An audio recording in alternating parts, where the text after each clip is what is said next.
राज्य का उत्तराधिकारी। एक राज्य में एक पराक्रमी राजा का शासन था।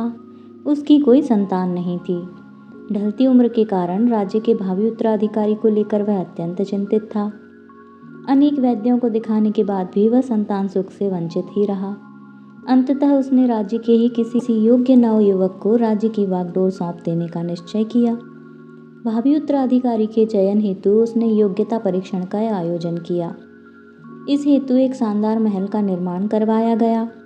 महल के दरवाजे पर गणित का एक समीकरण अंकित कर पूरे राज्य में घोषणा करा दी गई कि राज्य के सभी नवयुवक महल का दरवाजा खोलने के लिए आमंत्रित हैं। दरवाजे पर अंकित समीकरण हल कर दरवाजा खोलने, जो भी दरवाजा खोलने में सफल होगा उसे महल उपहार स्वरूप प्रदान किया ही जाएगा और साथ ही राज्य का उत्तराधिकारी भी घोषित कर दिया जाएगा। घोषणा के दिन से ही उस नवनिर्मित महल में नवयुवकों का तांता लग गया। सुबह से लेकर शाम तक नवयुवक वहां आते और दरवाजे पर अंकित गणित के समीकरण को हल करने का प्रयास करते, किंतु आश्चर्य की बात थी कि कोई भी उसे हल नहीं कर पा रहा था। कई उसे लिखकर या याद करके जाते और घर पर उसका हल निकालने का हर संभव प्रयास करते, किंतु फिर भी असफल रहते। कई दिन बीत गए। राज्य के बड़े से बड़े गणितज्ञ भी उस समीकरण का हल निकाल पाने में असमर्थ रहे। तब राजा ने दूसरे राज्यों के गणितज्ञों को आमंत्रित किया। दूसरे राज्य के गणितज्ञ आए और गणित का वह समीकरण हल करने लगे। जैसे जैसे दिन ढलता गया, एक एक करके गणितज्ञ वहां से जाते गए। अंत में मात्र 3 लोग शेष बचे। उनमें से 2 दूसरे राज्य के गणितज्ञ थे, किंतु तीसरा गांव का एक साधारण सा युवक था। दोनों गणितज्ञ जहां गणित का समीकरण हल करने में लगे हुए थे, वहीं युवक एक कोने में खड़ा होकर उन्हें देख रहा था।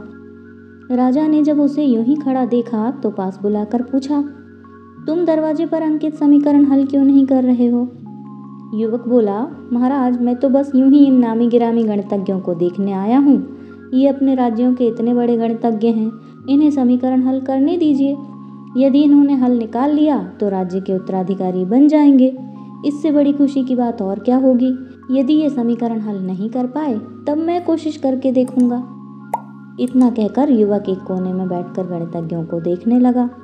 पूरा दिन निकल गया, शाम घिर आई, किंतु गणितज्ञ समीकरण हल नहीं कर पाए।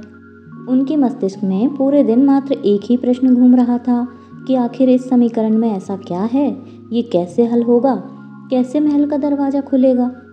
पूरा प्रयास करने के बाद भी समीकरण को वे हल नहीं कर पाए। जब उन्होंने हार मान ली तो कोने में बैठा युवक उठकर दरवाजे के पास गया और जाकर उसे धीरे से धक्का दे दिया। जैसे ही उसने दरवाजे को धक्का दिया, दरवाजा खुल गया। दरवाजा खुलते ही लोग उससे पूछने लगे कि तुमने ऐसा क्या किया कि महल का दरवाजा खुल गया। युवक बोला, जब मैं बैठकर सबको गणित का समीकरण हल करते हुए देख रहा था तो मेरे दिमाग में विचार आया कि हो सकता है दरवाजा खोलने का कोई समीकरण ही ना हो।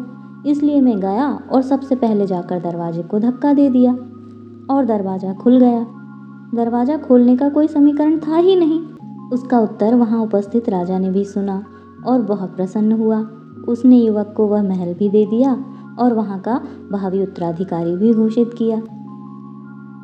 जिंदगी में हम कई बार ऐसी परिस्थितियों में फंस जाते हैं जहां हमें लगता है कि सामने पहाड़ जैसी समस्या है, जबकि वास्तव में कोई समस्या होती ही नहीं है, या होती भी है तो बहुत ही छोटी सी, लेकिन हम उसे बहुत बड़ा मानकर उसी में उलझे रहते हैं। बाद में उस समस्या का समाधान अपने आप ही निकल जाता है या फिर थोड़े से प्रयास के बाद। तब हमें एहसास होता है कि इतनी सी समस्या के लिए हमने कितना ज़्यादा समय बर्बाद कर दिया। समस्या सामने आने पर विचलित ना हों, शांति से सोचें और फिर समाधान निकालने का प्रयास करें। कहानी पसंद आई तो इसे लाइक शेयर ज़रूर करें। साथ में चैनल को सब्सक्राइब करना बिल्कुल ना भूलें। मिलते हैं कल इसी टाइम इसी चैनल पर एक नए वीडियो के साथ। तब तक आप अपना ख्याल रखिए।